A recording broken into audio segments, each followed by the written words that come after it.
నమస్తే, welcome to Suman TV. ప్రస్తుతం మనము కాకినాడలోని ఈఎస్ఐ హాస్పిటల్ వద్ద ఉన్నాము. దాదాపు 5 నెలలు కావస్తోంది ఈఎస్ఐ హాస్పిటల్ తెరిచి, అంటే ఇనాగ్రేషన్ అయ్యి. అయితే ఇందులో చూసుకుంటే కనుక సౌకర్యాల కొరత అయితే మనకి ప్రస్ఫుటంగా కనిపిస్తోంది. ప్రస్తుతం ఈఎస్ఐ హాస్పిటల్ దాదాపు 8 ఎకరాల సువిశాల ప్రాంగణంలో నిర్మించిన ఈ ఈఎస్ఐ హాస్పిటల్ దాదాపు 110 కోట్ల వ్యయంతో 100 పడకల ఈఎస్ఐ హాస్పిటల్ నిర్మించారు. ఇందులో 63,000 మంది కార్మికులకు ఆరోగ్య భద్రత కల్పించనున్నారు. అయితే ఈఎస్ఐ హాస్పిటల్ ప్రారంభమయ్యాయి దాదాపు 5 నెలలు కావస్తోంది. కానీ ఇందులో ఉద్యోగులు కానీ లేదంటే ఎక్విప్మెంట్ కానీ ఎక్కడా కూడా మనకి దర్శనం ఇవ్వడం లేదు. అరకొర వైద్యంతో ప్రస్తుతం ఈఎస్ఐ హాస్పిటల్ అయితే నడుస్తోంది. వైద్యులు అలాగే సిబ్బంది కొరత కూడా ఎక్కువగానే ఉంది. పూర్తి స్థాయిలో కార్మికులకైతే ఆరోగ్య సేవలు అయితే అందట్లేదనే చెప్పుకోవాలి. కార్మికుల ఆరోగ్యానికి భరోసా ప్రశ్నార్థకంగా మారింది. కాకినాడలో కార్మిక రాజ్య బీమా ఆసుపత్రి ఈఎస్ఐ నిర్మాణం దాదాపు పూర్తయిపోయింది. ప్రారంభమయ్యి 5 నెలలు కావస్తోంది.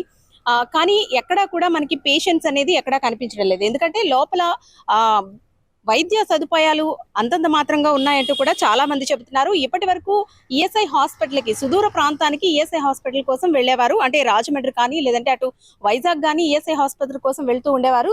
సో కాకినాడ జిల్లా వ్యాప్తంగా అలాగే చుట్టుపక్కల సుదూర ప్రాంతాల నుంచి కూడా ఈఎస్ఐ హాస్పిటల్కి అనేక మంది కార్మికులంతా కూడా వైద్య సేవల కోసం ఈఎస్ఐ హాస్పిటల్కి వస్తూ ఉంటారు. అయితే ఈఎస్ఐ హాస్పిటల్ చూసుకుంటే కనుక సువిశాల ప్రాంగణంలో అందమైన భవనాలు నిర్మించారు. అలాగే హాస్పిటల్ ప్రాంగణంలోనే మనకి క్వార్టర్స్ కూడా నిర్మించారు. డాక్టర్ కానీ సిబ్బందికి కానీ క్వార్టర్స్ కూడా మనం చూసుకుంటే కనుక ఒక గ్రేటెడ్ కమ్యూనిటీలో ఏ విధంగా ఉంటాయో అంత అందంగా అందమైన ప్రాంగణంలో ఈ హాస్పిటల్ కానీ క్వార్టర్స్ కానీ సిబ్బందికి క్వార్టర్స్ కానీ నిర్మించడం అయితే జరిగింది. కానీ సౌకర్యాలు కల్పించడంలో మాత్రం పూర్తిగా వైఫల్యం చెందిందని చెప్పుకోవాలి. ప్రస్తుతం ఈ హాస్పిటల్ ప్రారంభమయ్యి 5 నెలలు కావస్తున్నప్పటికీ కూడా పేషెంట్స్ కానీ ఎవరు కూడా ఇక్కడ మనకి కనిపించని వైనం. ప్రస్తుతం మనం చూసుకోవచ్చు, లోపల కూడా అరకొర సదుపాయాలే అని చెప్పుకోవాలి.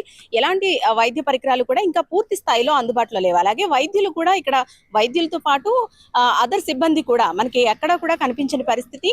ఇప్పటికే క్వార్టర్స్ అంతా కూడా సిబ్బంది అంతా వచ్చినప్పటికీ లోపల ఎలాంటి సదుపాయాలు లేకపోయేసరికి ఈఎస్ఐ హాస్పిటల్ ప్రస్తుతం కార్మికులకైతే ప్రశ్నార్థకంగానే మారింది. 110 కోట్ల వ్యయంతో 100 పడకల ఈఎస్ఐ హాస్పిటల్ మనం చూసుకోవచ్చు.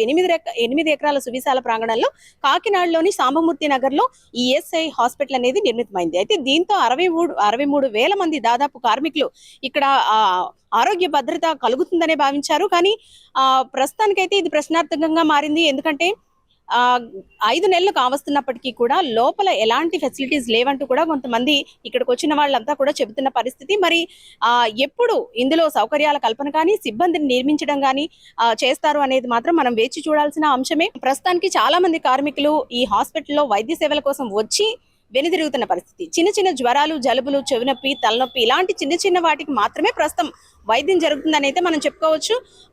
ఆల్రెడీ మనకి పేపర్స్ లో కానీ లేదంటే అదర్ సామాజిక మాధ్యమాల్లో ఈ వార్త వచ్చినప్పటి నుంచి కూడా కొంచెంగా ఇప్పుడే కదలిక అనేది హాస్పిటల్లో కదలిక అనేది ప్రారంభమైందని చెప్పుకోవచ్చు. అరకొర సౌకర్యాల మధ్య చిన్న వాటికి మాత్రమే ఇక్కడ వైద్యం అనేది జరుగుతోంది. అయితే ఈఎస్ఐ హాస్పిటల్ కోసం సుదూర ప్రాంతాలకు వెళ్లే కార్మికులంతా కూడా ఈ హాస్పిటల్ నిర్మించినప్పటి నుంచి ఇక్కడికి రావచ్చు, మనకి దగ్గరలోనే హాస్పిటల్ ఉంది అని భావించినప్పటికీ కూడా మళ్ళీ ఇది ప్రశ్నార్థకంగా మారింది. మరి తిరిగి ఈ సౌకర్యాల కల్పనకి ఎన్నాళ్లు పడుతుంది, కార్మికులకు ఆరోగ్య భద్రత కల్పించడానికి ఎంతకాలం పడుతుంది అనేది కూడా మనము వేచి చూడాల్సిన అంశం. కెమెరా పర్సన్ హసన్ తో అనుశ్రీ, సుమన్ టీవీ, కాకినాడ.